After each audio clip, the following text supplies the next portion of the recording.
4টার সময়, তারপরে স্নান করে খাওয়া দাওয়া করে তারপরে নিজস্ব যে বাড়ি অবশ্যই চলে যাব।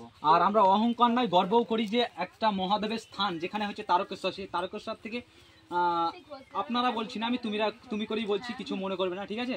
তো যাই হোক, সেখান থেকে এসেছে, খুব ভালো লাগছে। আর অনেক কষ্ট করে আসার পরেও যে এই সুখটা উপভোগ করছে, মানে এত দূর আসতে পেরে দাদার সঙ্গে দেখা করতে পেরে খুব খুশি লাগছে। এটা শুধু আমি নয়, দাদাও একটু বলুক যে দাদা ওরা যে দূর থেকে এলো, তুমি কতটা খুশি?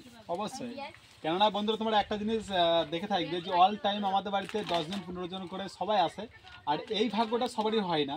কেন বাড়িতে কেউ আসুক সেটা অনেকে চায়, কিন্তু কেউ আসতে চায় না। কিন্তু আমার বাড়িতে অনেকে আসে, 10-15 জন করে ডেইলি লোক আসে। আমি খুব খুশি হয় যে আমার বাড়িতে সবার পায়ের ধুলো পড়ছে, মানে ভগবানের পায়ের ধুলো পড়ছে, এটা সবারই ভাগ্যে হয় না। তো আজকে দিদিভাইরা এসছে অনেক দূর থেকে, আই এম হ্যাপি।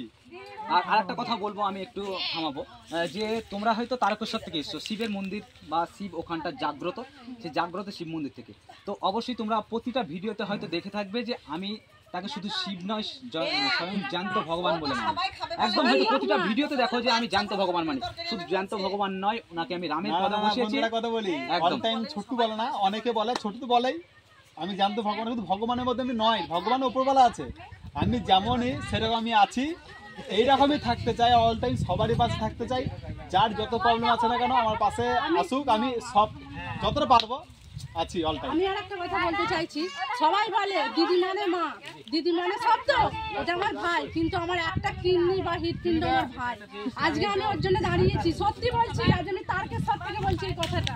আমি এই ভাইয়ের জন্য দাঁড়িয়েছি। এই ভাই আমার স্টেশনেতে এই পেজটা খুলে দিয়েছিল, পেজটা খুলে সমানে আমাকে বলে গেছিল তুমি এইভাবে চলো, এইভাবে করো, এইভাবে কন্টিনিউ করো। শুধু ওর কথা শুনেছি, এর কথা শুনে তবে আজকে আমি এই পেজটাতে সব সেটআপ পেয়েছি, সব কিছু সেটআপ পেয়েছি। তোমাদেরকে একটা কথাই জিজ্ঞেস করবো যে আজকে আমি মানে ভিডিওতে যে বলে থাকি, আর বুদ্ধিদীপ্তা আমাকে বারবার মাঝখানে আটকায় যে আমি ওনাকে জ্যান্ত ভগবান মানি, যার জন্য আমার সফলতা, যার জন্য মানে আমি নাম পাই, যার জন্য আজকে আমি ভাইরাল হয়েছি, সেই দাদার জন্য। তো সেই দাদা আমাকে বারবার থামিয়ে দেয়। আমি তোর দাদা ভাইয়ের জন্যই তো আমি ভাইরাল হয়েছি। কিন্তু সেটাই আমি বলতে চাই যে দাদা এই যে মাঝে বারবার থামিয়ে দেয়, কিন্তু আমি ওনাকে জ্যান্ত ভগবান রূপে দেখতে চাই। অবশ্যই উপরে যে দাদা বলছে, উপরে যিনি ভগবান আছেন উনি সবার ভগবান, কারণ ওনাকে ছাড়া একমাত্র পাতাল নড়ে না। জীবন ডাক্তারের মতো ফিরিয়ে দিচ্ছে, মানুষকে মানে বাঁচার জন্য সাহস দিচ্ছে।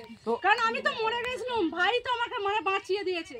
আমি যেদিন এই ভিডিও জগতে আসতাম, ভাই যেদিন আমায় দেখাতো, আমি এই জিনিসটা জানতে পারতাম, কেঁদে কেঁদে কেঁদে কেঁদে আমার দিন শেষ হয়ে যাচ্ছে। তো আমি কি জ্যান্ত ভগবান বলে ওনাকে ভুল করেছি? অবশ্যই না, একদম ঠিক। আমি তো ওটাই বলি, ভগবান, আমি ভাইয়ের কাছে যাচ্ছি।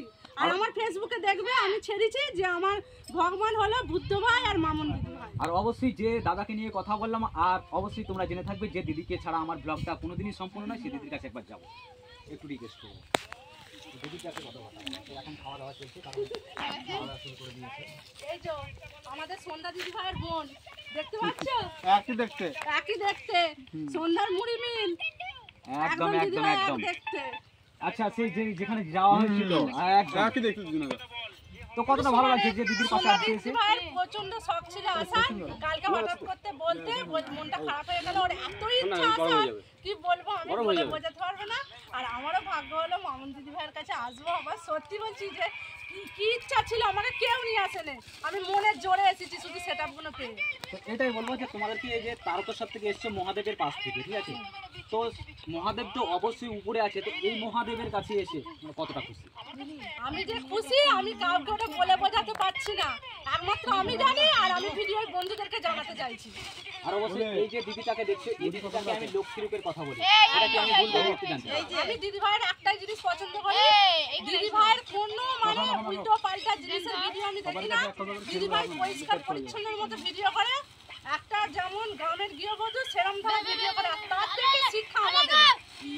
এই দিদিটা ভাইটাকে অনেকে নেগেটিভ কমেন্ট করেছে, সেদিনকে একটা দিদিটা ভাই দেখেছি, সেটা দেখে আমি তাদেরকে একটা কথাই বলতে চাই, এই দিদি ভাইয়ের মতো পরিশ্রম তোমরা করো, তোমরা নিজেরা উপার্জনে খাও না, তোমরা অপরের উপার্জনে খাও বলে সেই জন্য পরকে এই কথাটা বলে।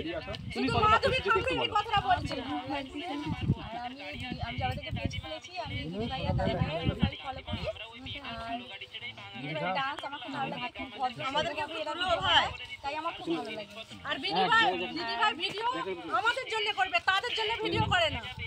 একদম একদম। তো যাই হোক, এখন খাওয়া দাওয়া চলছে, তো পরবর্তীতে আরো কি হয় সেটা আমরা তুলে ধরবো, তো অবশ্যই কন্টিনিউ করা হবে।